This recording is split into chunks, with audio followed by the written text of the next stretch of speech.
And now that brings us to the analysis of our Politics Monday duo, Amy Walter of the Cook Political Report and host of Politics with Amy Walter on WNYC Radio, and Tamara Keith, NPR's White House correspondent and co-host of the NPR Politics podcast.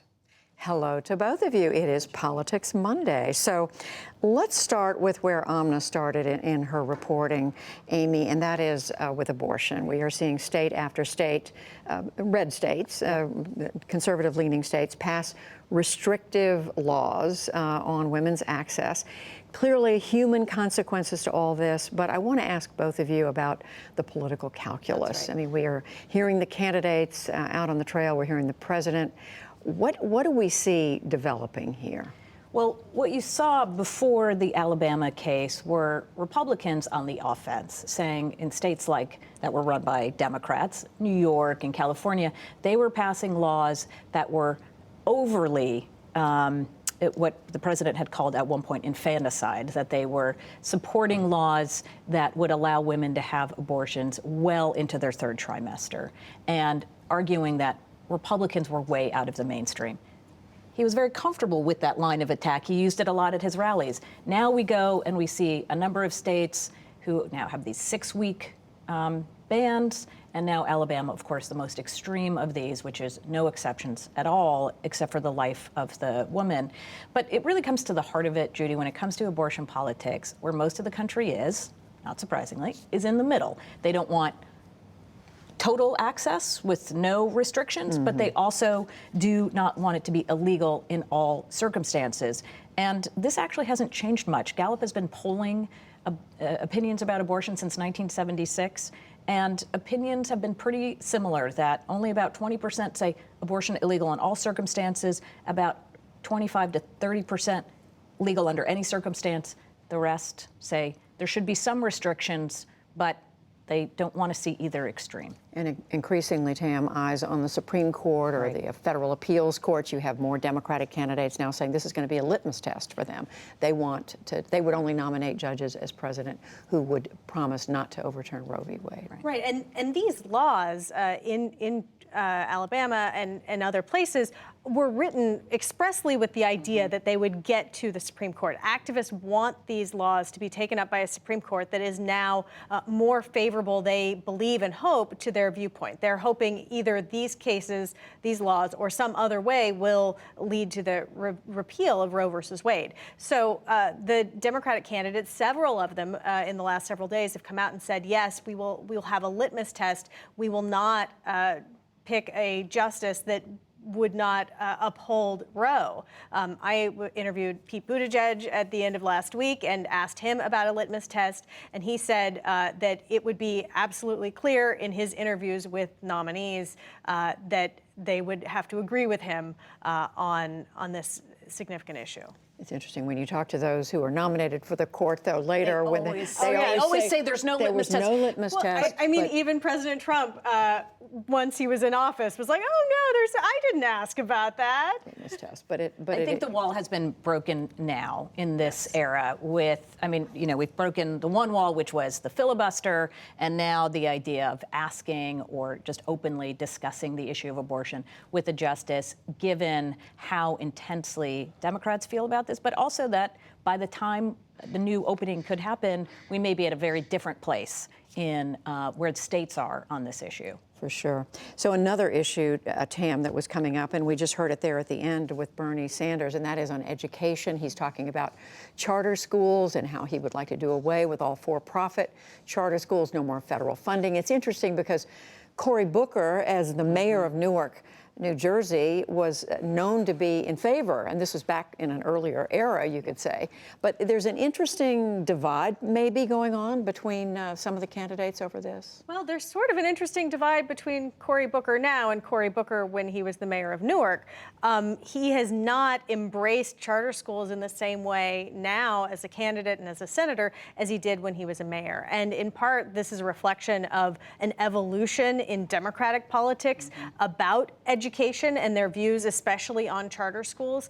And one reason for this is that a key constituency for Democrats are teachers, in particular, teachers' unions. They're very powerful. They're some of the remaining very powerful unions in America. And teachers' unions do not like charter schools. And you talked, and Amy, you talked last week to the head of the AFT, the American Federation. It was really fascinating. I said to her, to this point about Democrats, at one point were really embracing a lot of these reforms. This was going on during the Clinton administration, Cory Booker in Newark, the Obama administration with Arne Duncan as the head of the Department of Education, really embracing reform. And I said to her, well, in 2008, what would have happened if there were teacher strikes then? Because she was noting to me how pleased she was, how many Democratic presidential candidates were tweeting out support for the LA teachers. I said, would any Democrat have tweeted out support for the LA teachers in 2008? She said, absolutely not.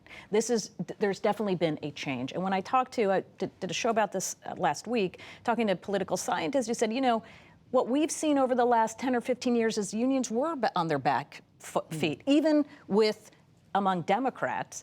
And the bloom has sort of come off the rose in the last few years as charters have not lived up to their promise. And also the teacher strikes, I think, put the focus back on teachers and the real consequences of what budget cuts mean to most school children. So a question about where some of these candidates are campaigning, the Rust Belt. So we saw Joe Biden, Tam, over the weekend in Philadelphia, a big rally, talked about the importance of unity, bringing Democrats together. Lo and behold, President Trump, late today, is headed for Pennsylvania, a different part of the state. But it looks as if these Rust Belt states that the president won in 2016 may be up for grabs. Is that what's going on, or we don't know? Well, Pennsylvania, Michigan, Wisconsin, those three states, President Trump won by a grand total of 70,000 votes. So they were, it was very close, very tight then. And those states are not like optional for President Trump as he runs for re-election. They are a critical part, in talking with his campaign, they are a critical part of his plan for re-election. And so expect him to be back in those states a lot. And that's why you also have Democrats going to states that don't have early primaries